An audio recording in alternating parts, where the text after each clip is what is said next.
between different animals to decide which would stand for the year. When the race ended, the order of the years was determined. A lunar calendar.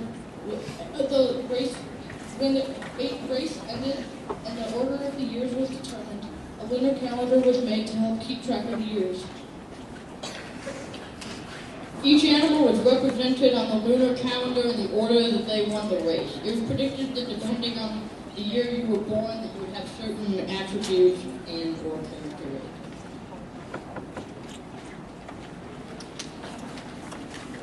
I am the rat. I am the first of the lunar calendar. I am easily agitated, maintain self-control. I am bright, fun, and I am charming, intelligent. I am the ox. I am the second animal on the lunar calendar. I am dependable, calm, and careful. I am patient and a tireless worker. I can hold grudges for a really long time. I am the tiger, and the third sign on the lunar calendar. I am adventurous but restless. I am passionate and daring. I may have a large ego. I am the rabbit and the fourth sign on the lunar calendar. I am gracious and good-mannered. I am soft-spoken and elegant. I am the dragon, the fifth sign on the lunar calendar. I am demanding and difficult to oppose. I am loyal to family and friends. I am energetic and powerful. I am the snake, the sixth sign on the lunar calendar. I am a deep thinker but skeptical. I have vast knowledge. I can be viciously unrelenting.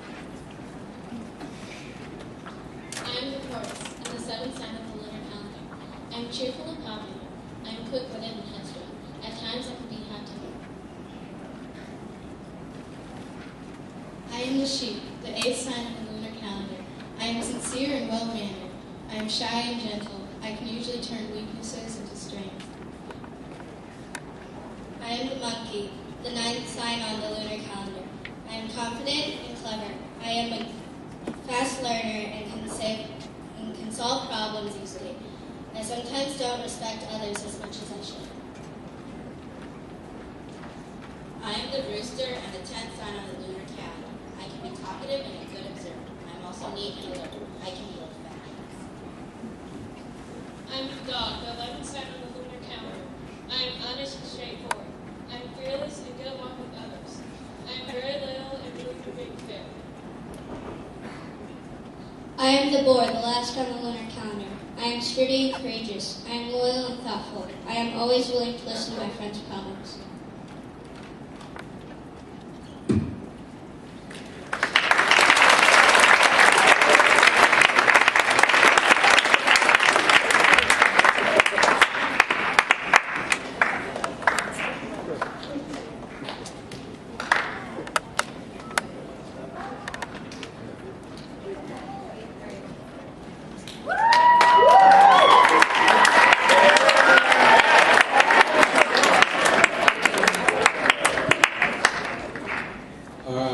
Happy New Year, everyone.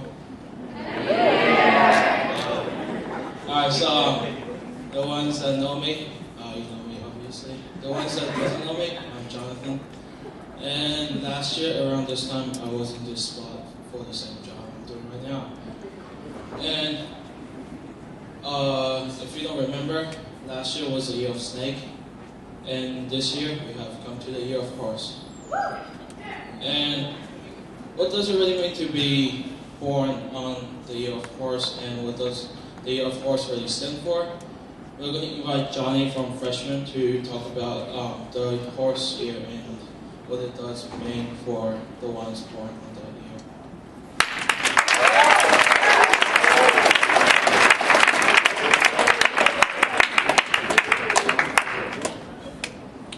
Hello everyone, I'm Johnny. Happy New Year. The 2014 Chinese year is the 31st in the 6-year cycle called Chai Wu and described in Chinese tradition like horse in the clouds. 2014 is the year of the green wooden horse. The optimistic nature of the 2014 allows us to cope with financial hardships in the belief that good fortune will soon be on the way. While kind-hearted nature of these 2014 years will provide us with supportive friends ready to help us in difficulties, just as we have helped people born in the year of the horse, such as 2002, 1990, 1978, 1966 are popular. So now if you belong to horse year, you can stand up.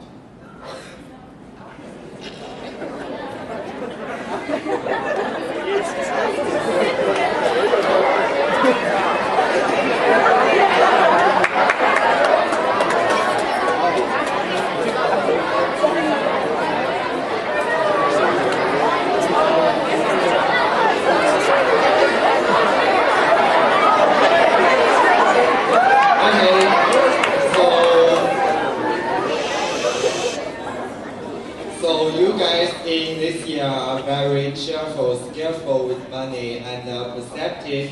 Although you sometimes talk too much, you are always talented, good with your hands, and sometimes have a weakness for members of opposite sex. You are impatient about everything except your daily work. You like entertainment and loud calls. You are independent and you listen to advice. You are most comfortable with tigers, dogs, and sheep. Thank you.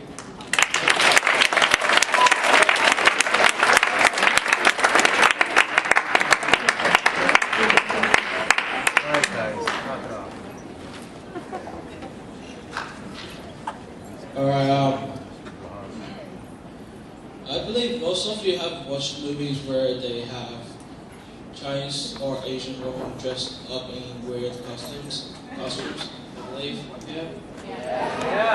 Alright, now we're going to have Gabriella from Software introducing what Chinese costumes is and where they come from.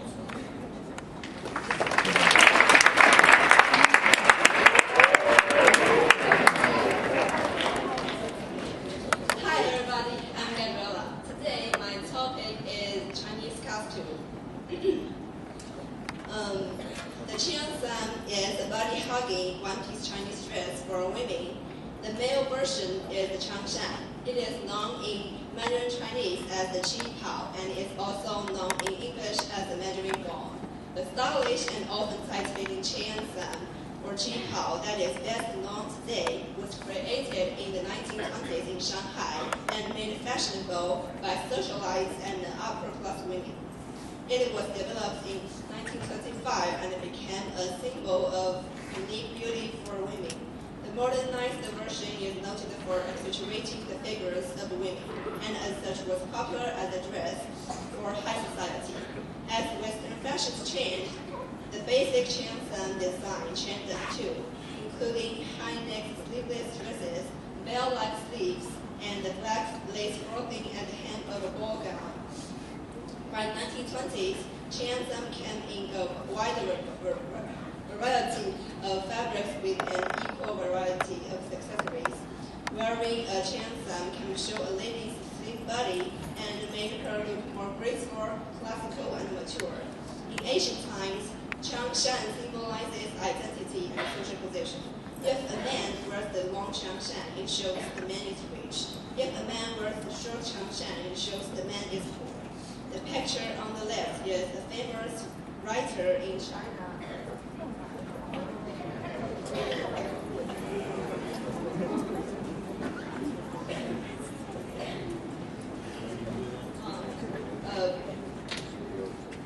The picture on the left is a famous writer in China called Lu Xun, and the man on the right, actor. He plays a wealthy landlord. Chinese costumes are various, but Changshan and the Qianshan are the most representative. As a result, Qianshan reflects Chinese women's charm, and the Changshan shows Chinese men's status. That's one part of our Chinese culture. And let's welcome the other model, Lisa.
Alright, tomorrow night in the dining hall, we, the Chinese students, and our house parents is going to host a party. And I think everyone here is invited if you want to come. And since it's a Chinese New Year party, obviously we're going to have Chinese food. However, the Chinese food that we're having in America isn't that traditional. And to some extent, it's not what really the food that we have back home. And now we're going to have Wenja from senior and Paul from sophomore talking about their memories and experiences about Chinese food.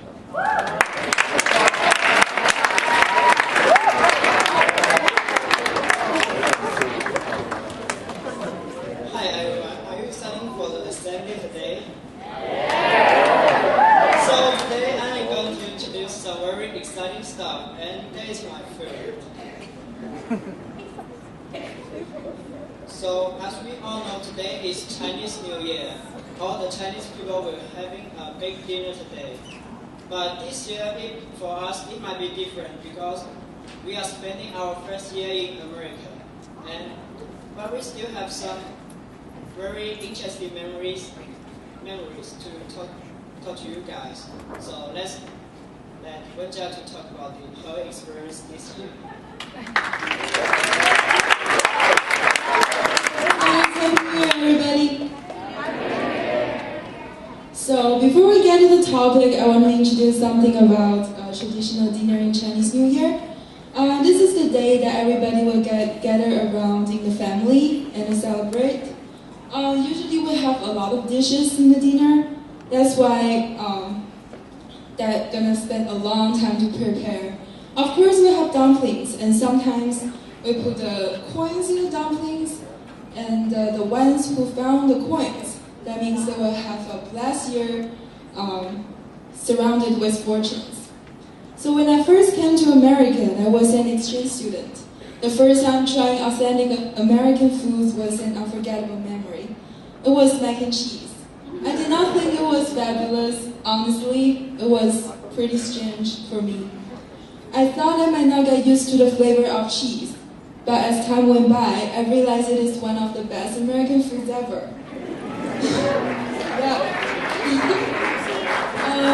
As I know, a lot of American people like Chinese food, like orange chicken, chow mein, wonton soup, egg fried rice, egg rolls, and sweet sour pork, and fortune cookies.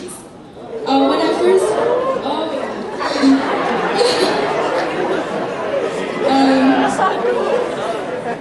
when I first went to American Chinese restaurant, it surprised me with all the familiar names.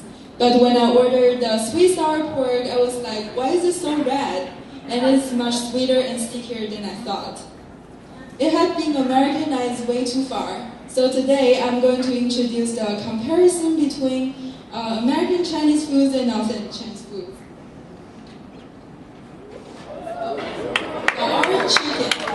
We don't really have the fruit flavor chicken in China, but we do have chicken cooked with soda, like Pepsi. Have you guys had Pepsi chicken wings before? It's like really good. Yeah, awesome. Next, please. Chow mein. We do have chow mein in China, but our noodles is kind of different. A lot of American Chinese restaurants, they use pasta as noodle, which is not real Chinese. Next, please. So the wonton soup. For my family, I'm kind of shocked that American Chinese restaurants have wonton soup, because for my family, they're actually a really normal food. We usually cook them with spring onion and shrimp, naris. It's just for the taste to be more fresh. Do you guys know what is wonton? You do? Yeah, it's really delicious and it looks like small dumplings. And the difference is we don't need soy sauce for the flavor.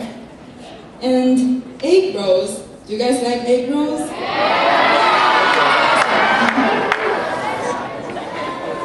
So for me, I think American Chinese this restaurant, the egg roll is kind of sweet, and it's almost just all vegetables.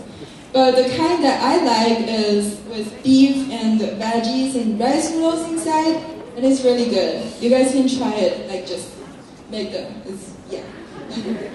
So the traditional way to cook egg roll is steam them, like far back to the ancient China.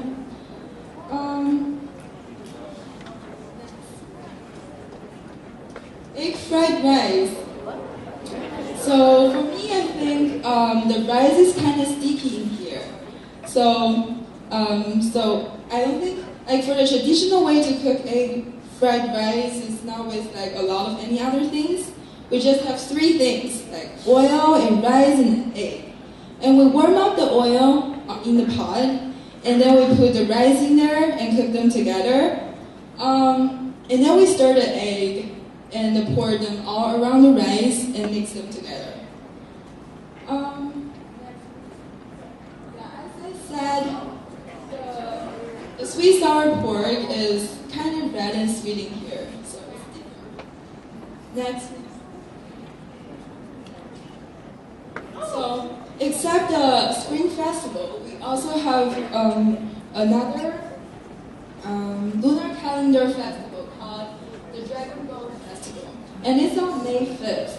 And this is the particular thing that we eat in that day. It's called 粽子. And it's like the sticky rice surrounded with the meat. And we wrap them with leaves. It's like really delicious. Okay, fortune cookies. Actually, we don't really have fortune cookies in China, but I think it's kind of interesting in here because every time I open a fortune cookies, they always tell me some positive and optimistic information of me. So I really like it. And the other day I saw on the news that one boy was like proposed to his girlfriend with a fortune cookie, and when they open it, they have like, "Will you marry me?" and they're ringing it. Yeah, it's like really sweet, right? Yeah. Okay, thank you guys.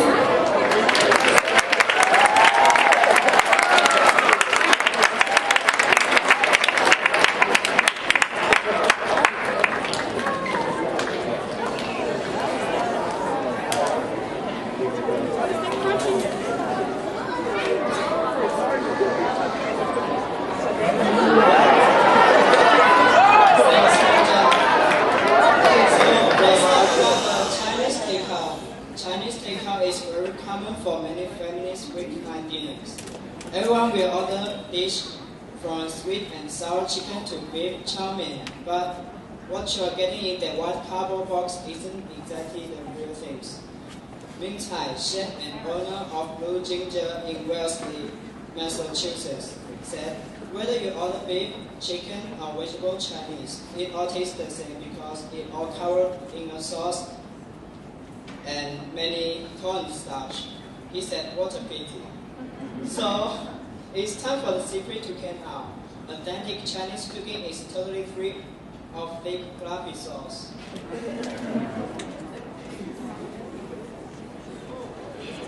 That's really delicious, right?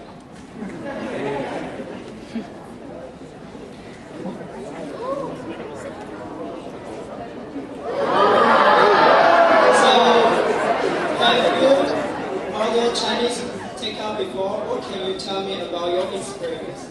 Please raise your hand and we will have a little bit of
Chinese New Year.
Anyone remember last year Edward did a presentation on Chinese people points?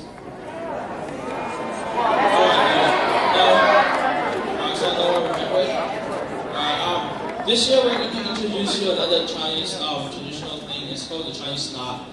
And we're going to have Lita going to talk about the Chinese knot for us.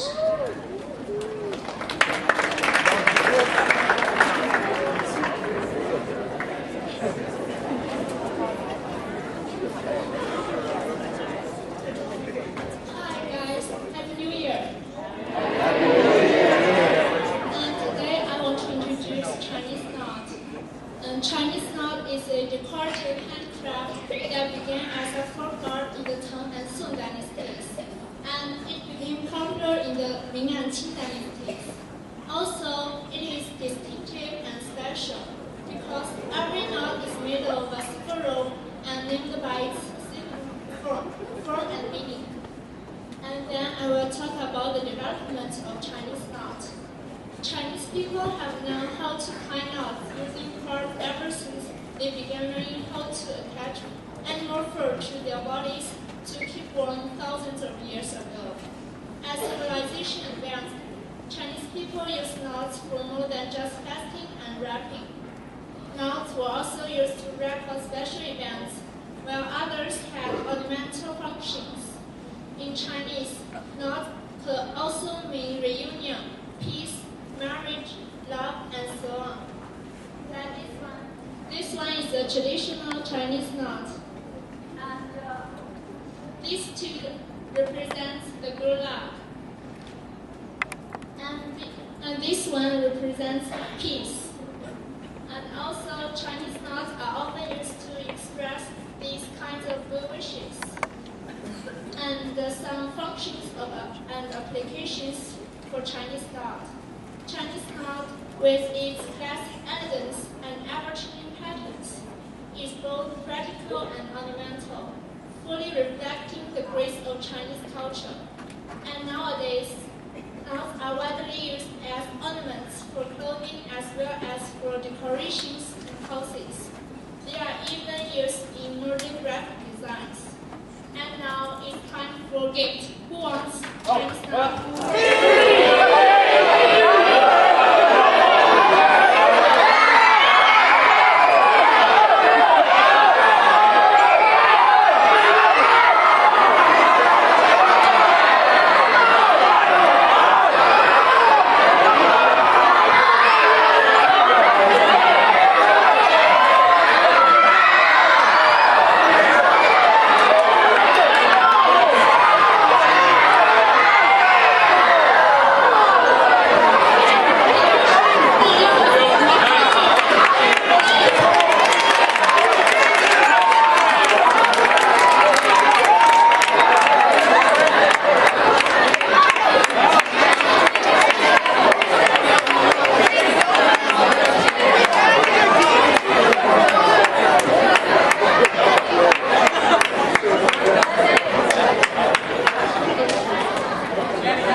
Who loves kung fu?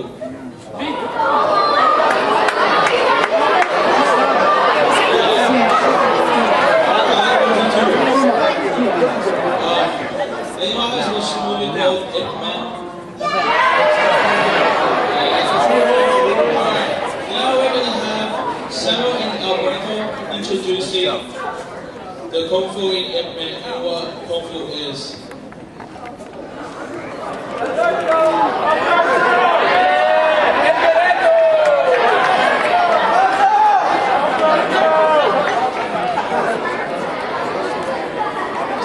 Hi everyone.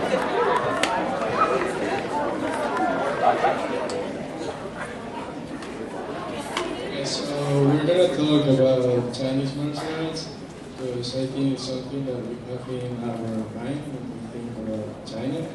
So we're gonna talk about Kung Fu and he's gonna talk about Wing Chun.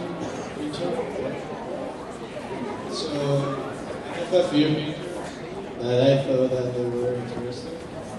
That guy.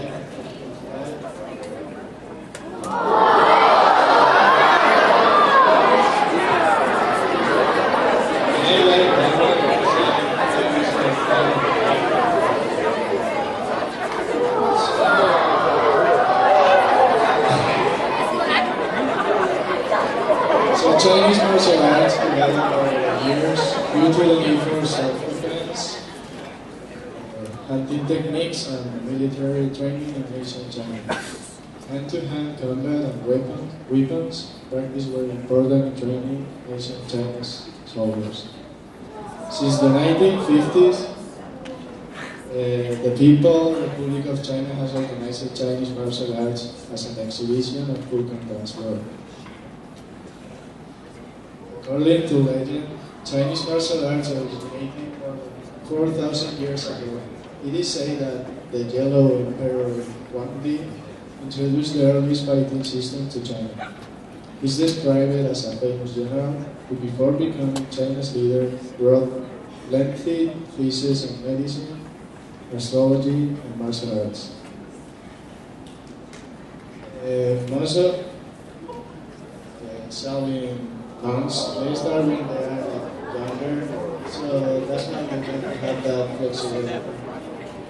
Between the 16th and the 17th centuries, no fewer than 40 sources exist to provide evidence both that monks of Shaolin practice martial arts, and that martial arts practice become an integral element of Shaolin monastic life.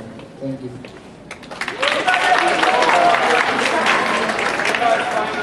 Alright, thanks Alberto.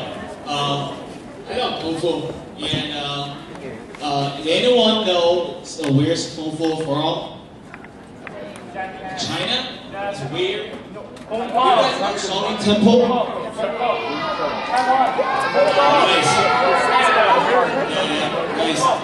Actually, we have two Shaolin temples in China, which is North Shaolin Temple and Southern Shaolin Temple. Today, I'm gonna introduce you guys a Southern Shaolin Temple Kung Fu, which is called Yong Chun.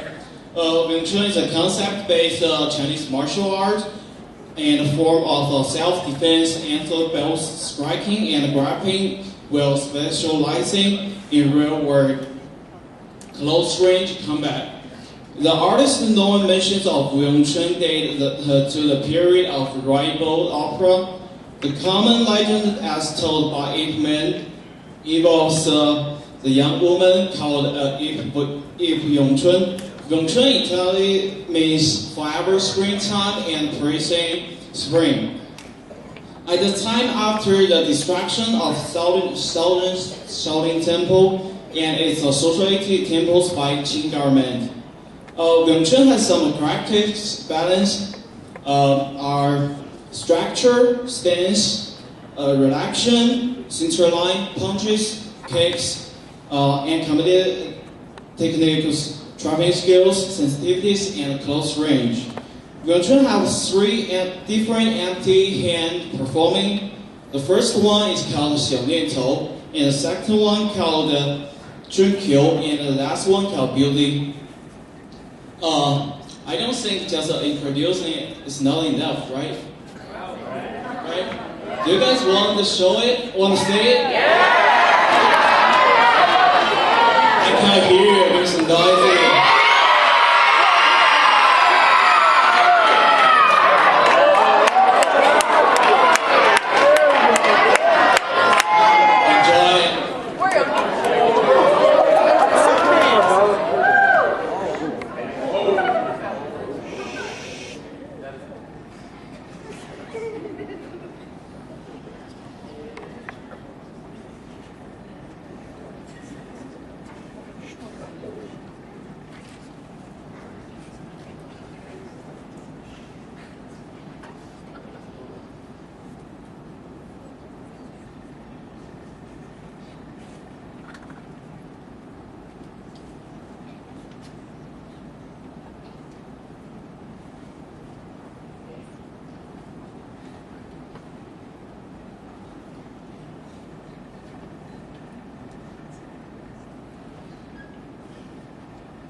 As we all know that MPA is very diverse in Asian ethnic groups, and that we know that we have Mandarin classes, French classes, Spanish classes, and now we're going to have our lower school Mandarin class sing this song for us.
Ever remember that in Kung Fu Panda 2, the panda learned a very strong Kung Fu that can defeat everything, right? Yeah. And that's called Tai Chi. Everyone know Tai Chi? Alright. Now we're going to have Wendy from Junior introduce and perform Tai Chi for us.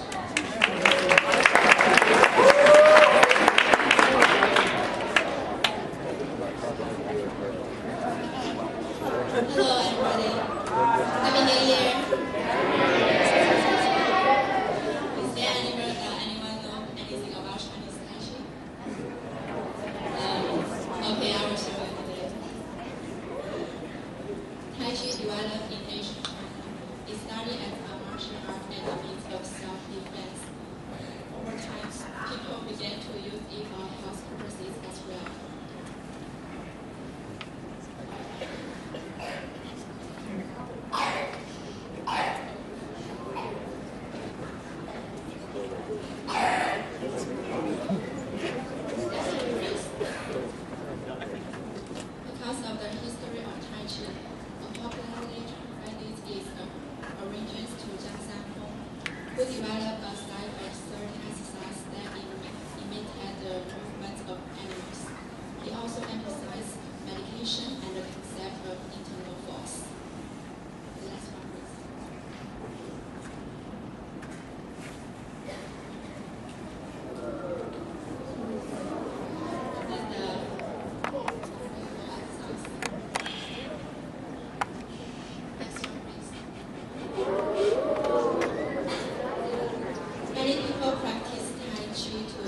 body is in constant motion and posture is important. Individuals practicing Tai Chi must also consider cutting a set, distracting those, and they must breathe in a deep and relaxed or focused manner.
Who want to enjoy us with Tai Chi?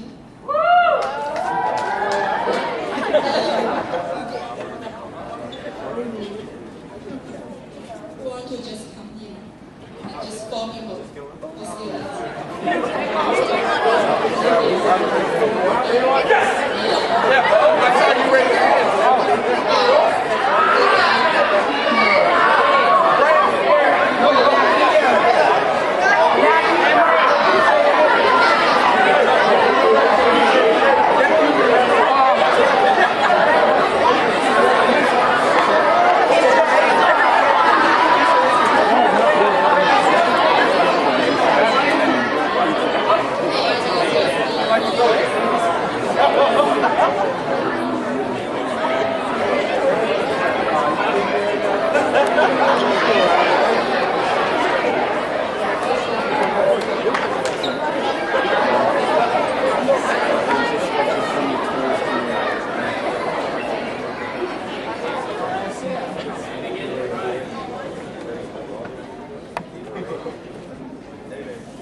Alright, now we're going to invite Matthew to play a piano piece for us.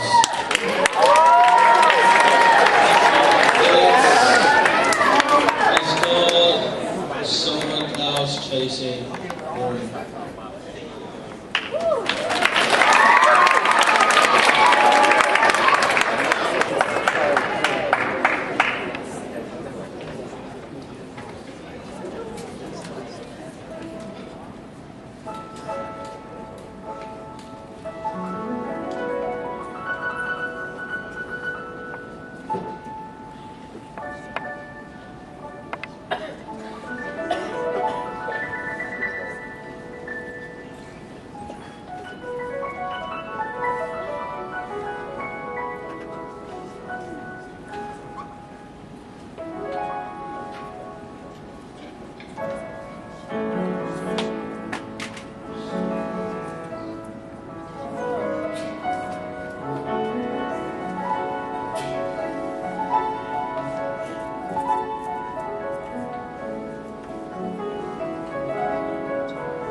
going to donate to China's poverty kids and for their education.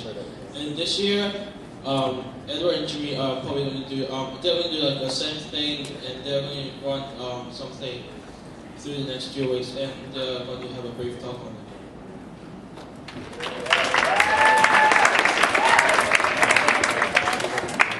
Alright, hello guys. Happy New Year.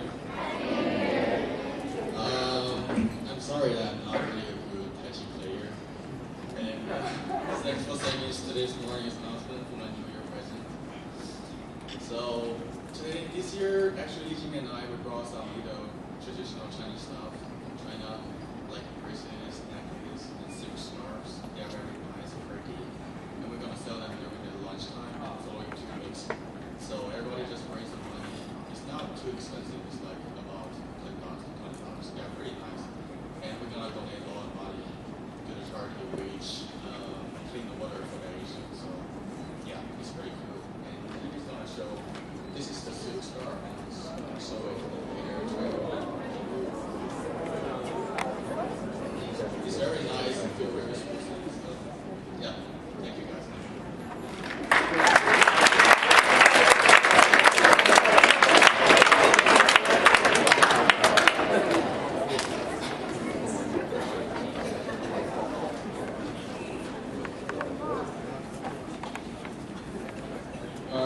Now we're going to have a brief intro into Dragon Dance. And Dragon Dance is very fancy. You've seen the way it appears and how people dresses up. And then followed by the intro, we will have a Dragon Dance show by the middle schoolers.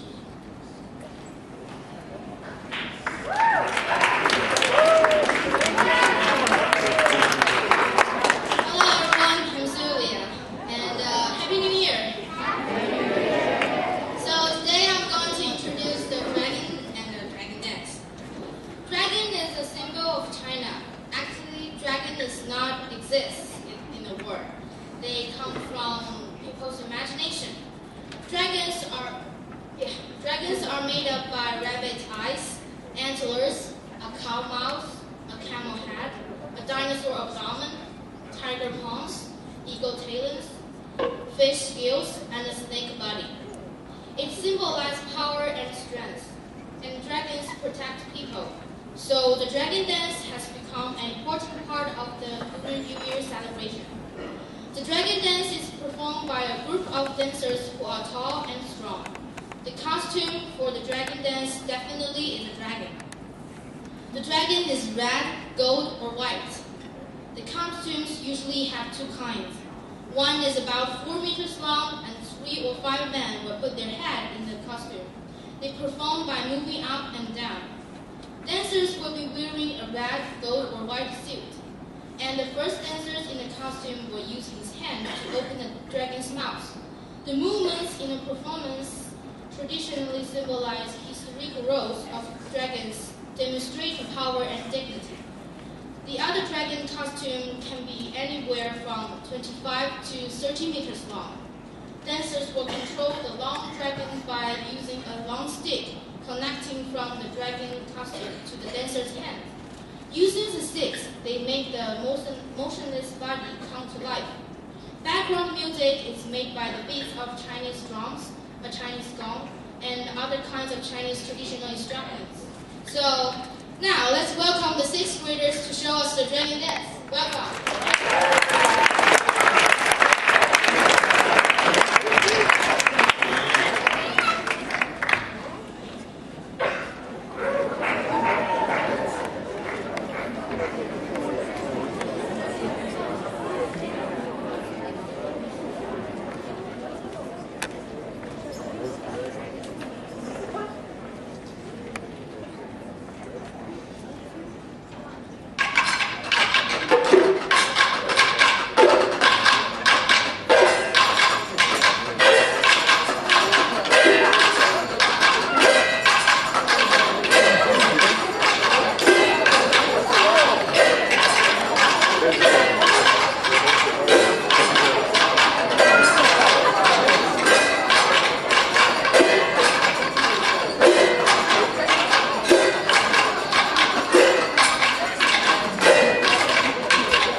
many of you listen to rap music?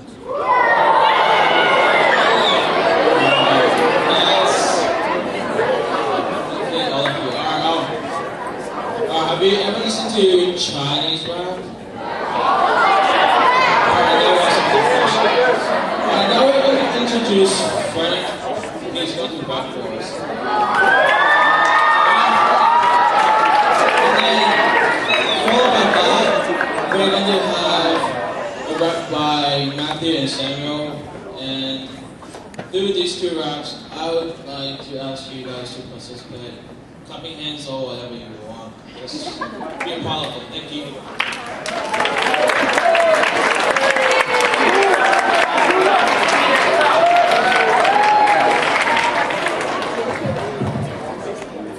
No Happy New Year. I'm gonna say 新年快乐.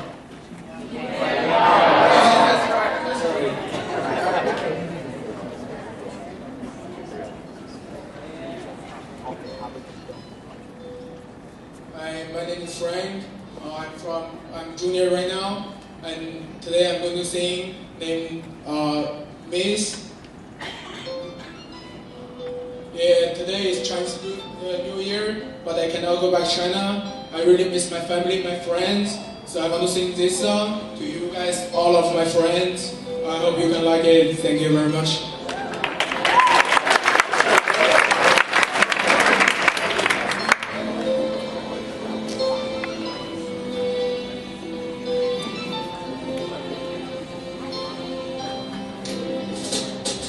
岁月过去，就像一本掉了页的黄历，没有人再会把它一页页的跟回忆。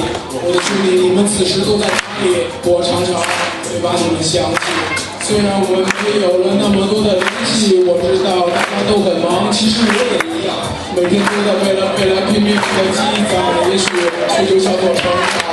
我们可能得到了太多的快乐，今天我们才会比别人付出更多。社会给的压力，我们不得轻松。父母给的教导是我们不能沟通，但不要忘记我们过去的那些梦不再失败。我们只有成功都不想了，就算活不害了现实，才是梦想的初衷。信吧，也许咱们的座位不一样，但是咱们的心还是一样伟大。无数个夜，你我都曾为了理想睡不着，只有经历越多，才会显得越强。在一起的日子，我们只有放肆和快乐。当你走了，哥们儿才知道什么叫做失落。越坚强，就像德宝拉一样，越是困难，越是第一个上。在地主的日子，我想一定也很难。就算担子再沉，你也要会忍耐，只是为了2个字儿：男人。无所畏惧，什么都不怕，咱是完成的人。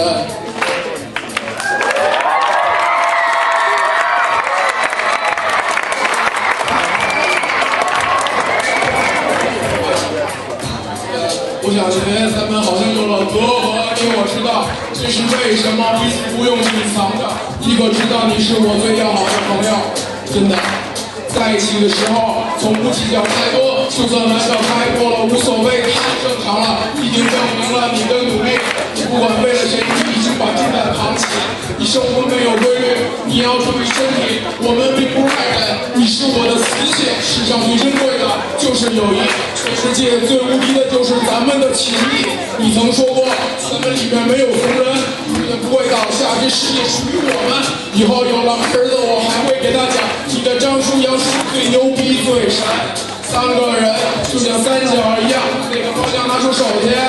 都是最尖儿，做到有份儿、有钱儿、有理儿、有面儿，吃到临头该骂就骂，哈哈，咱就这样。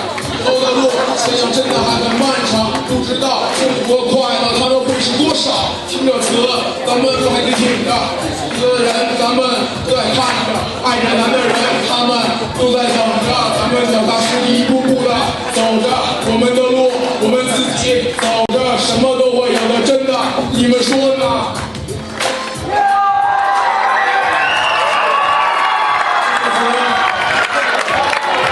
还得挺着，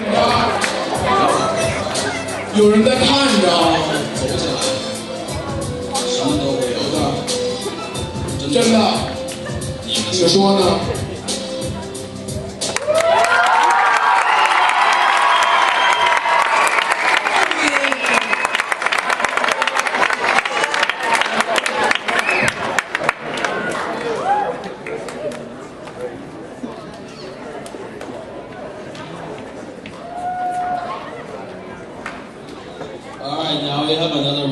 by most of us, and the song's name is just called Zodiac, and in the music video it actually has Jackie Chan. But we're not gonna show. I don't think we're gonna show a music video, so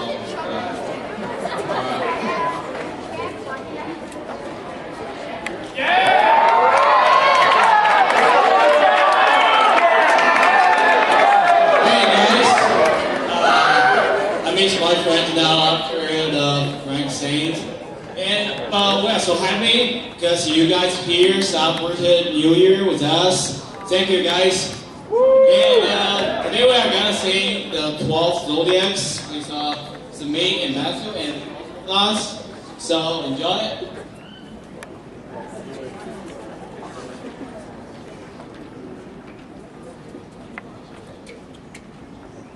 Miss Music. West Music.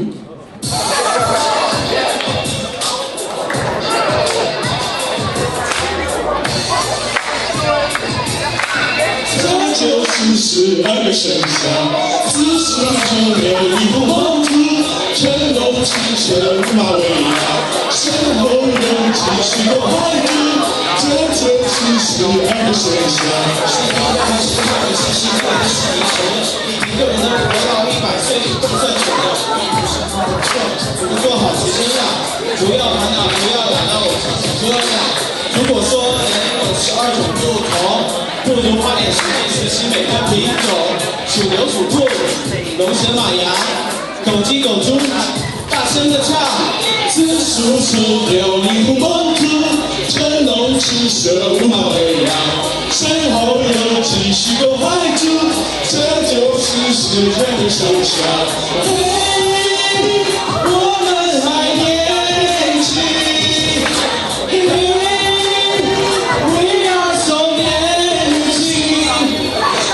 还是他的地球的是世界，有人说世界和平好远，我不觉得。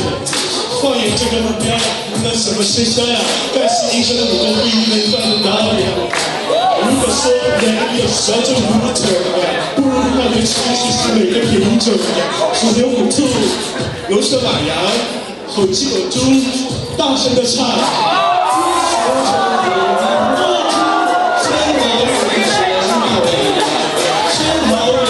许多孩子，这就是12个生肖。我们还年轻，为我伤感情。无论什么生肖，你我和他只要愿意。你的还是大的是地球的是世界。有人说世界和平很遥远，不解。放眼这个目标呀，无论什么生肖呀，但是一个武功不一定能办得到呀。不如花点时间学习每个品种呀，属牛虎兔，龙蛇马羊，狗鸡狗猪，大声的唱。自属就有一副猛猪，成龙赤蛇马尾羊，身后有几许个怀猪，这就是12个生肖。